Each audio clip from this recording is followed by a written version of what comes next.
ഗംഗ ആ നദിക്കരയിലൂടെ നടന്നകന്നു. നിരാശനായ സന്തനു കൊട്ടാരത്തിലേക്ക് തിരിച്ചുപോയി. ഗംഗയുടെ അസാന്നിധ്യം സന്തനുവിനെ പൂർണ്ണമായും ബാധിച്ചു. കൂടുതൽ സമയവും ആ നദിക്കരയിൽ തന്നെ ഇരിക്കുവാൻ അയാൾ തുടങ്ങി. പക്ഷേ ഒരിക്കൽ പോലും ഗംഗയെ കാണുവാൻ അയാൾക്ക് കഴിഞ്ഞില്ല. ഗംഗാ നദിക്കരയിലൂടെ സഞ്ചരിക്കുമ്പോഴാണ് സന്തനു ആ കാഴ്ച കാണുന്നത്. കാണുവാൻ അതീവ സുന്ദരനും ശക്തനുമായ ഒരു യുവാവ് അമ്പുകൾ ഉപയോഗിച്ച് നദിയിൽ ജലപ്രവാഹം തടസ്സപ്പെടുത്തി അണക്കെട്ട് നിർമ്മിക്കുന്നു. അയാൾക്കത് വിശ്വസിക്കുവാനായില്ല. സാധാരണ ഒരു കൂട്ടം ആളുകൾ ചെയ്യുന്ന ജോലിയാണ് ഈ യുവാവ് ഒറ്റയ്ക്ക് ചെയ്യുന്നത്. ആ യുവാവിനെ പരിചയപ്പെടാമെന്ന് കരുതി അയാൾ യുവാവിന്റെ അടുത്തേക്കെത്തി.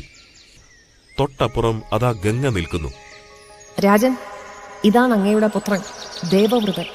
ക്ഷത്രിയ വംശത്തിൽ ഇവനെ വെല്ലാൻ ആരും തന്നെ ഉണ്ടാവില്ല. ഇത്രയും പറഞ്ഞുകൊണ്ട് ഗംഗ നടന്നകന്നു.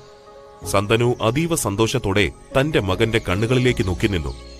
ഹസ്തിനപുരത്തിന്റെ യുവരാജാവ്, അഭിമാനത്തോടെ സന്തനു പറഞ്ഞു. വൈകാതെ തന്നെ ദേവവ്രതൻ യുവരാജാവായി സ്ഥാനമേറ്റു.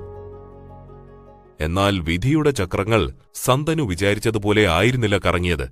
കുറച്ചു വർഷങ്ങൾക്ക് ശേഷം സന്തനു സത്യാവതി എന്ന യുവതിയുമായി കണ്ടുമുട്ടാനിടയായി. സത്യാവതിയുടെ സൗന്ദര്യവും സാമർഥ്യവും അയാൾക്ക് വളരെയധികം ഇഷ്ടപ്പെട്ടു. സത്യാവതിയുമായി സന്തനു പ്രണയത്തിലായി. കുറച്ചു നാളുകൾക്കുള്ളിൽ തന്നെ ആ പ്രണയം അതിതീവ്രമായി മാറി. അവളെ വിവാഹം കഴിക്കാമെന്ന തീരുമാനത്തിൽ അയാളെത്തി. ഒരു ദരിദ്ര കുടുംബത്തിലായിരുന്നു സത്യാവതി ജനിച്ചത്. വീട്ടുകാർ സമ്മതിക്കാതെ താൻ വിവാഹം ചെയ്യില്ല എന്ന് അവൾ സന്തനുവിനോട് പറഞ്ഞിരുന്നു. അങ്ങനെ സന്തനു സത്യാവതിയുടെ വീട്ടിൽ ചെന്ന് അച്ഛനോട് കാര്യം പറഞ്ഞു. എന്നാൽ സന്തനു പ്രതീക്ഷിച്ചതുപോലെയുള്ള ഒരു മറുപടി അല്ലായിരുന്നു അച്ഛനിൽ നിന്നും അയാൾക്ക് ലഭിച്ചത്. ഞങ്ങൾ പാവപ്പെട്ടവരാ രാജൻ. നിങ്ങൾ രാജാക്കന്മാർക്കൊരു കളിപ്പാവയായിരിക്കും ഞങ്ങൾ. പക്ഷേ എന്റെ മകളെ ഒരു കളിപ്പാവയാക്കുവാൻ എനിക്ക് താല്പര്യമില്ല. എന്റെ മകളിൽ നിങ്ങൾക്കുണ്ടാകുന്ന കുട്ടിയായിരിക്കും അടുത്ത ഹസ്തിനപുരത്തിന്റെ രാജാവെന്ന് നിങ്ങൾ എനിക്ക് വാക്ക് തന്നാൽ വിവാഹത്തിന് ഞാൻ സമ്മതിക്കാം.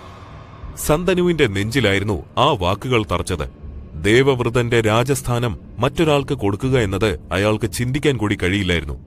അങ്ങനെ മറുപടിയില്ലാതെ സന്തനു ആ വീട്ടിൽ നിന്നും വന്നിറങ്ങി.